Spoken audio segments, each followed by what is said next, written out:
What's up, everybody? Welcome to the Miami Valley Hoop Vault Week 10 recap shows. We'll be recapping all the scores, highlights, and everything else that went down in Week 10 for high school basketball. So let's get started with some scores.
Will be your score there at the end of the first.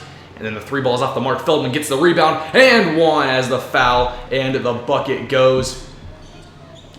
And then a little later, Emmerich, the Mount Vernon Nazarene commit, nails the jumper. It's a 7-point lead for Franklin early. Then Willian Yates going to work. He gets a little jump step and the bucket to go. It's a 5-point game. Here as Franklin's still up. And then giving the ball a little pass inside to Caden Johnson. He gets the bucket to go. It's a 5-point lead for Franklin at this point.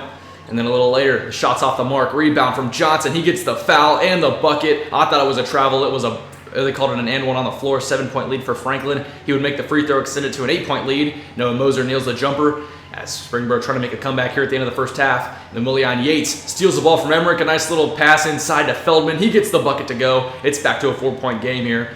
And then going to work is Caden Johnson. He drives past Moser. The shot is off the mark. Pulling down the rebound would be Moser, and that would be your halftime score. 26-22, Franklin leads over Springboro. So going into the second half now, Sam Feldman trying to lead the comeback. But Will Emmerich nailing the three as he picks up right where he left off in the first half. He nails the three there as Franklin has a 7-point lead. And then Caden Johnson, his shot rolls in there. It's a 7-point lead still for Franklin. And then the bucket's off the mark, but Caden Johnson gets the putback. He led Franklin in points in this game as he was the leading scorer.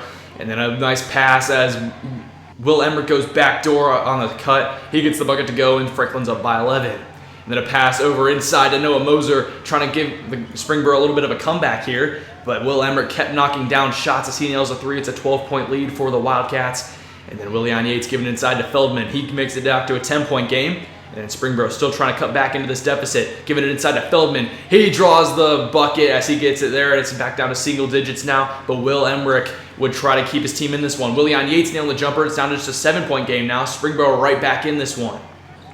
But a little bit later, Sam Feldman here at the end of the third quarter, firing this one to three at the buzzer would be off the mark, but a really nice pass. But it's still a 10-point lead for Franklin at the end of the third. Can Springboro bring themselves back into this one? Here's Caden Johnson going to work here to begin the fourth quarter. His shot rattles in, and it's good. It's a 12-point lead now for the Wildcats. Caden Johnson leading his team. And then a nice pass inside. And it's going to be swatted off the backboard, but Sam Feldman pulls it in and gets the bucket as Springboro's within 10 now. 12-point game. Willian Yates from beyond the arc. It is good. It's a 9-point game as Springboro bringing themselves right back into this one. And then Feldman back out to Yates once more. He hits the 3 again, and Springboro's within 6 now as the Panthers are right back in this game as Yates leading the charge. And then Willian Yates' team down by 9 at this point. Will Moser from deep. He gets it to rattle home. It's a 6-point game now as Springboro right back in this one, trying to get a comeback. Giving it up ahead to Willian Yates. He does a nice little hesitation move, gets the layup to go. It's a 4-point game as Springboro is leading a comeback, and then Yates a nice dish inside. The jumper rattles home after bouncing up for a while. It's a tied-up game at 50 apiece with a minute to go.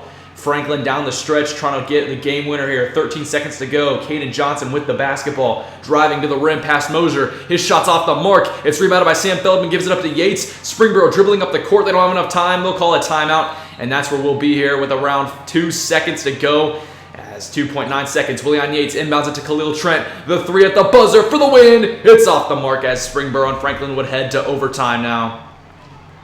A very tied up game here, 51-50. Caden Johnson kicks it out to Zach Minton. His jumper is good. Franklin takes a 53-50 as they get the early lead here in overtime. Then a little bit later, Caden Johnson gets the rebound, throws it up ahead to Will Emmerich. He lays it in with ease. It's a 5-point lead for the Wildcats. What a game this is turning out to be. And then dishing it over to Caden Johnson. It's a lob. I don't know if it was intended to be that, but it was, as Caden Johnson with a beautiful play there. And then the 3 from Noah Mosier trying to bring his team back in this one. Cuts it down to a 4-point game as it's 57-53. Franklin still leads. Khalil Trent giving it over to Moser one more time. Moser is hot in the overtime period as he cuts it down to a 1-possession game, 58-56. Franklin would have to foul as Khalil Trent. I don't know if this was a foul. They would call it on the floor, though. So Zach Minton would go to the line to shoot 2. His first free throw was good to make it a 3-point game. The second free throw to make it a 2-possession game and possibly end this one. Zach Minton from the line as he takes a couple of dribbles. He shoots it, and that basically ends the game. A 4-point game with 27 seconds to go. And then Moser on the next possession would lose the ball. It is picked up by Caden Johnson, and the Franklin Wildcats are going to walk away with a win here as they come into Springboro and pick up a big win over GWOC rival, the Springboro Panthers. Franklin wins in overtime, 62-56. What a performance from Caden Johnson and Will Emmerich as they lead their team to victory here in a big win for the Franklin Wildcats. Looking at the box score, Caden Johnson finished with 22 points. Will Emmerich with 20 himself. For the Springboro Panthers, 22 for Sam Feldman, 15 for Noah Moser, and 12 for Willian Yates.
as Mike McClurg's squad and Minster getting the early lead as Justin Nixon with the bucket there. Michael Stahman trying to lead his team past the Minster Wildcats and keep that undefeated record as Stahman kicks it out to Ryan Martin in the corner. Martin drills the three, and Versailles is up 3-2 early in this one. A little later, Justin Nixon going to work on Austin Toner, and Nixon gets the bucket, actually gets his own offensive rebound, and then gets the bucket as Minster takes an early 4-3 lead. And then Stahman going to work here on Brian Falk. Comes around a screen and then finishes the tough layup over the big man. A nice finish there from Michael Stahman, who's one of the top players in the MAC this season. And then Justin Nixon fighting on the offensive glass, looks to see if he's out of bounds, makes a nice move on Austin Toner, who falls, and then Nixon gets the bucket to go. Minster's still up early in this one. And then Brian Falk will pull this one from deep. He nails it, and suddenly Minster's up by 2 as they take a big 3 there. And then Michael Stahman here against Brian Falk makes a miss and drills the 3 in his face. Stahman gives Versailles the lead as he had a great game in this one, finishing with 16 points. But Justin Nixon was just dominant in this one. Even when he loses the ball, he still gets points off of it. As a nice play there from the Minster guard. As the Wildcats are up 11-10 early, and it's Stahman. Nice dish inside to Ben Ruenkamp, who gets the bucket to go. Versailles is up by 1 here at this point. A little later, Nixon with the basketball here, trying to post up on Ryan Martin, the little man, and Nixon gets the bucket to go. He was just so dominant in this first half. And then later here, the first quarter winding down, Nixon kicks it out to Jacob Salazar, who drills the 3. Minster takes a 16-14 lead, and that would be the score heading at the end of the first quarter. As Stahman here, his 3 at the end of the first would be off the mark, and Minster has an early lead over the number 1 Tigers here, as they're the top team in Division III according to the MVHoopvault Power Rankings. And Stahman, a screen from Austin Toner. He comes around it. He gets the bucket to go. Versailles ties this one up at 16 apiece.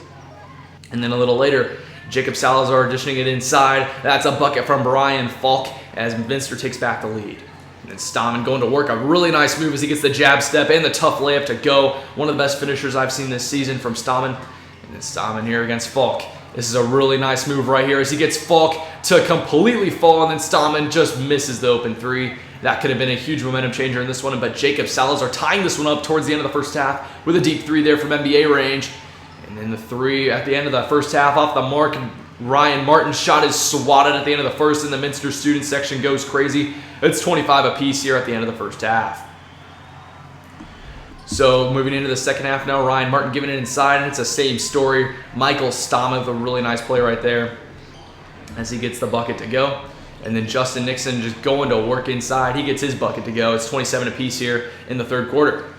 Stahman coming around a screen. He gets a tough layup to go. 29-27, Versailles leads in this one. And then a little bit later, Ryan Martin, a nice spin move, dishes it inside to Ben Ruenkamp. His shot is swatted by Justin Nixon, and the Minster student section is loud once again.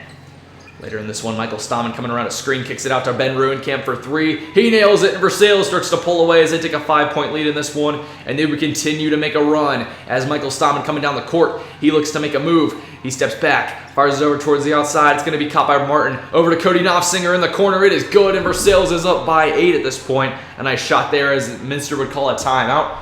And then Eli McEldowney outside to Ben Ruenkamp. He nails a 3, and Versailles would have their biggest lead of the game at this point, as it is an 11-point lead. Versailles up 40-29. 4 seconds to go here at the end of the third. The inbound pass to Justin Nixon would be a little bit overthrown as Nixon can't handle it. He would hoist up a 3, and it would be no good, and 40-29 is your score at the end of the third. Versailles looking like they might run away with this one.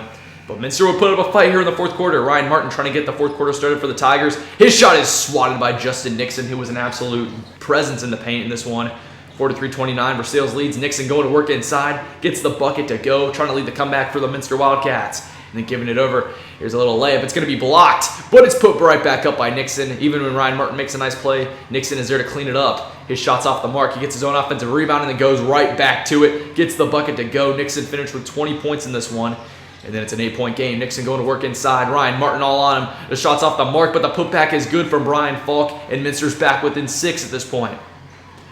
The guard's going to have trouble with it as he kicks it over here inside to Brian Falk. Or, sorry, it's not Brian Falk, but it is a 2-point game as Minster's right back in this one. It's a 1-possession game at this point, and the Minster student section goes crazy.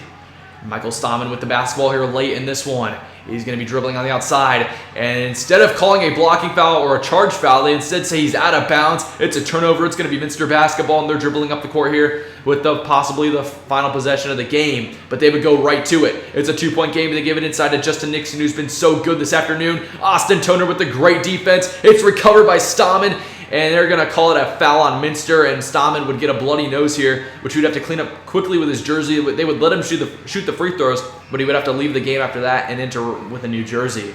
So Versailles, after Stammen makes the first free throw, or the second one, to make it a 2-possession game and possibly end the game here with only 19 seconds to go. It rattles in and out, no good. Justin Nixon gets the rebound, timeout Minster.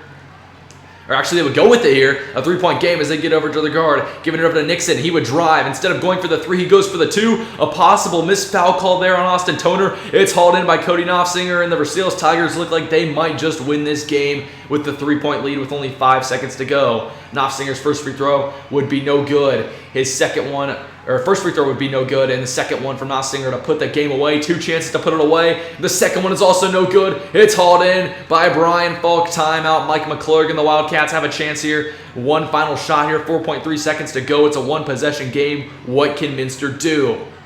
Here's the inbound pass as he'll throw it ahead. It's going to be caught. It'll give it over to Jacob Salazar. He's going to be fouled. His half-court shot is good as it banks in, but they would say he was fouled before that with 1.9 seconds to go, so Minster would get one more look at a final shot. The inbounder is Brian Falk. He's going to throw it in. It's tipped by Ryan Martin, and the Versailles Tigers survive as they are now 18-0 on the season, and they win this one and escape Minster with a 46-43 win, as Michael Stammen with a gutsy performance in this one, finishing with 16 points. Ben Rudenkamp with 11 points. Cody Knopfsinger with 8 points. Justin Nixon, though, led the Minster Wildcats with 20 points. A really nice performance from him as he had a chance to win this game at the very end. Just could not put it away as Versailles wins this one and improves to 18-0 on the season.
and Cedarville so far. Looking at the CCC scores from Tuesday, National Trail defeats Carlisle, Madison defeats Bethel, Brookville falls to Covington 67-60, and Sonia falls to Riverside, and then Milton Union beats Tri-County North. The Friday scores from the CCC, Ansonia defeats Miami East, Bethel defeats Covington, Arcanum with a big win over Franklin Monroe, Twin Valley South falls to Mississinewa Valley, and then Tri-County North defeats Newton. And then also a big win for National Trail as they pick up another win over Tri-Village, 49-40. The Saturday scores from the CCC, Russia defeats Ansonia, Bradford falls to Lehman Catholic, Fort Recovery beats Mississinewa Valley, Covington falls to Northwestern, and then Franklin Monroe beats Twin Valley South. In the updated standings in the CCC, it's National Trail in first, Mississinewa Valley in second, and then Ansonia, Bethel, Miami East, and Tri-Village all tied for that third spot. And looking at our last highlights of the day, to Beaver Creek High School as the number 4 ranked Beavers in Division 1 will be taking on number 2 Altar. It's senior night for Beaver Creek as well as Brady Ewell trying to pull off the big win here. And he would get it started out kicking it out to Jack Smith, who nails the 3. He has been one of the best shooters that I've seen in game this season as he has played so well. He nails a 3 there to put Altar up 5-2, and then Ewell, a nice little spin move, hits the jumper, and it looks like Altar might run away with this one early as they're up 7-2, but Adam Duvall says not so fast as a sophomore nails the jumper to make it a 3-point game. Then Brady Ewell with the basketball, a nice pass inside to Connor Stolley, and Stolley gets a turnaround jumper to go. It's a 5-point game now as Altar continues to expand their lead. Then Duvall giving it inside to Soleil, giving it up over towards Gabe Phillips. He gets the bucket to go, and Beaver Creek's within 3. Phillips playing his final home game, so is Yusuf Soleil as he gets the bucket to go plus the foul. He's hyped up after that one as Beaver Creek makes a big run to get themselves right back in this game and eventually take the lead. And they're kicking it out over towards Connor Stolley. He nails a 3 to put Altar back up by 1. He's a really nice player standing at 6'8". He can shoot the ball and play in the low post as well. And then Soleil, one more time. How about another and 1 going into the band section there as he gets the and 1 to go. He would convert at the line as well to make it a 14-12 Beaver Creek lead. Nice nifty pass there from Chris Herbort. And then a nice finish there from Soleil again. It's just a 16-12 Beaver Creek lead. And then the 3 from Jacob Connor, the sophomore. He looks to have a very bright future for the Altar Knights as he makes it just a 1-point game. And then driving to the bucket here. That shot is going to be good. A nice play there as it's going to be a 3-point lead here as that one was right before the buzzer as Beaver Creek leads at the end of first. Jacob Connor trying to make it a 1-point game, and he will as he hits the NBA range 3. He played the best that I've seen him play all season as I've been to 3 Altar games, and that was the best performance he's had all year. Got a nice bucket there, and then a 5-point lead at this point, and Adam Duvall pulling up in transition. He makes it an 8-point lead for the Beaver Creek Beavers as they're starting to pull away on senior night. Duvall playing his heart out here as he gets it into an 8-point lead now. Sees the jumper there. And then Yusuf Soleil with the basketball here up by 9, kicking it over into the corner. That shot is good. It's going to be a 12-point lead as Duvall knocks down yet another big 3. And Connor Stolley fighting on the inside as he gets the nice little interior bucket there. It's going to be a 9-point game, and that shot's off the mark. It's going to be put up by Molly Strayhorn-Harris. It's off the mark again, but the putback is good at the buzzer. It's an 11-point game for Beaver Creek heading into halftime as this senior night is looking pretty good for them. That bucket's off the mark, but there to pick it up is Gabe Phillips as he makes it back to a 13-point lead for the Beavers. And then Jacob Connor kicks it out over towards Jack Smith, who finishes the nice layup as he's a really polished player and a guy that Altar is going to lean on heading into tournament time. Adam Duvall with the jumper. It's off the mark. Gabe Phillips there to clean it up, though, making it an 11-point lead for the Beavers as they head up 40-29. And then Brady Ewell, a nice inside dish to Connor Stolley. It's a 9-point lead now as Altar cutting into that deficit. Soleil's shots off the mark, but Gabe Phillips again there to corral it and put it back in. The senior playing in his final home game with a really nice performance. And then Jack Smith driving. He gets the shot up over the defender. It's down to just a 9-point game here in the third quarter. And then a nice dish inside. It's going to be stolen there by Brady Ewell up ahead. It's going to be up and in. And it's just a 7-point lead now for Beaver Creek as Altar hoisting a comeback here at the end of the third. Soleil's shot is going to be swatted away by Connor Stolley. What a play there. And then Jack Smith picks it up. He's going to hand it off. It's going to be an inside pass over to Brady Ewell. He nails the corner 3, and the crowd goes crazy as it's just a 4-point game now. Altar's right back in this one. The 3 from Herbert's off the mark. It's going to be rebounded and put up and in from that man, Gabe Phillips, and this is a 7-point lead. And then it would stay a 7-point lead heading into the fourth quarter as the half-court shots off the mark at the buzzer, and Beaver Creek leads by 7. The 3 to put them up by 10's off the mark. On offensive rebound and put back, though, from Adam Duvall is good. It's a 9-point lead for the Beavers. And then kicking it out, that's a deep 3, and that 3 is good. That's actually going to be Connor Cole. And then a 6-point game at this point. Jack Smith laying it in. It's just a 4-point game. Alter right back in this one. Their defense stepping it up here in the fourth quarter. And then kicking it out over towards Brady Ewell. He hits the biggest shot of the game so far. It's a 1-point game now. Brady Ewell with the basketball, giving it over towards Jack Smith in the corner. His shot is good. And sorry, it was not Jack Smith. That was Connor Kolb. And it's going to be a 2-point game now.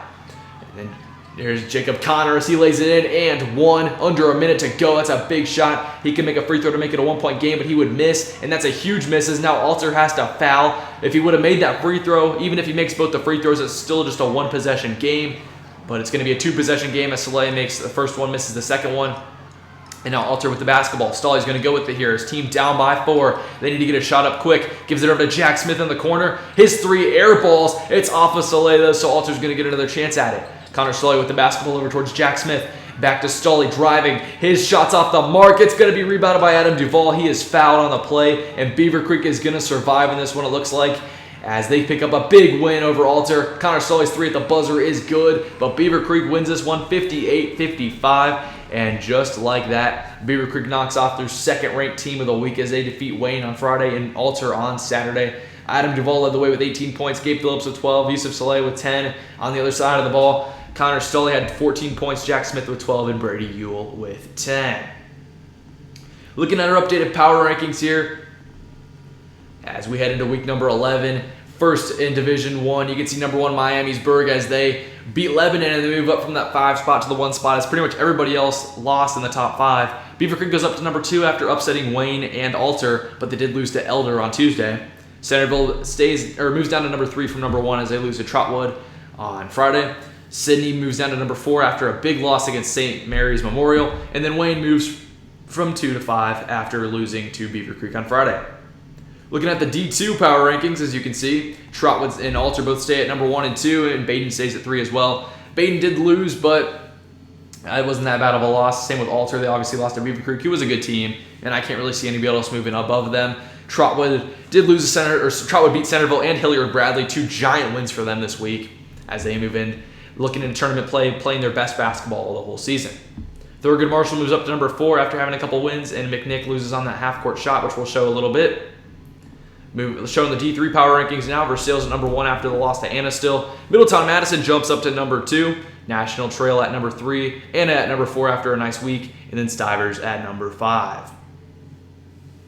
Looking at the D4 power rankings now, it's kind of the same as last week. A couple changes, though, as at number 1. It's a new number 1, though. Fort Recovery moves in at number 1 after they've played great this season.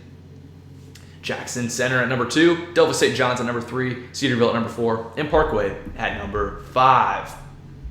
Now we're going to be showing the top plays of the week. Starting at number 5, we get Michael Stammen crossing the defender in that Versailles-Minster game that we showed earlier, making him completely miss, but he does miss the 3. That's why it's only at number 5.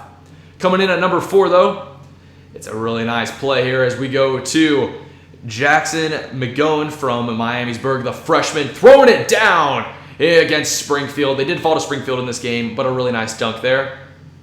And then number 3, we got a Beaver Creek's JV team. This was actually on SportsCenter Top 10 as Pierce Doyle with the dunk, the alley-oop off the inbound pass. A really nice play there. And then number 2, we got Chance Amerson from Thurgood Marshall doing an in-game windmill here. A really fancy dunk and a really nice finish there as Thurgood Marshall rolls to a nice win over there. As you can see that, another angle there. What a dunk from Chance Amerson, one of the best dunkers in the City League. And then, of course, number 1, we do cover the GCL, so we had to put this in here. McNicholas falling to Turpin off of this half-court shot. This was absolutely ridiculous. Shout out to 275 Hoops for being there. Jake Welsh, I believe, recorded this, and the half-court shot wins it. What a play there. That was from Dominic Cantrella, and Turpin storms the court as they win that one. So that'll be all here for the Miami Valley Hoop Vault recap show. If you guys did enjoy, be sure to like and subscribe. Follow us on Instagram and Twitter. Thank you guys for watching, and be sure to drop and like and subscribe. Thanks for watching, and goodbye.